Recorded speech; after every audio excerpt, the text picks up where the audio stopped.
it's Hannah with WTI. Let me show you the perfect everyday shoes you will need for this winter. These are by Mel&Syd, and they are the most comfortable little boots you will ever find, but they also keep your feet warm, but not too warm.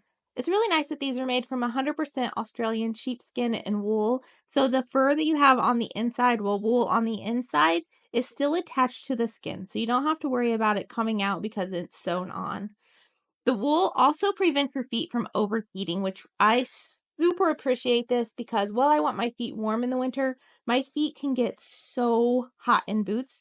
And with these, my feet do not overheat in them. The bottom has these super cute snowflakes on the bottom. So not only are your footprints cute, but you're also not going to slide around. The suede on the outside is really nice, high quality, and they've added a nice waterproof layer so that they are waterproof. I wore them in the grass, so you can see they got wet, but within 30 minutes or so, they were dry, and my feet never got wet at all. So if you are looking for some really nice, comfortable, everyday boots that will keep your feet the perfect temperature, these are definitely the best choice. And that's my point of view.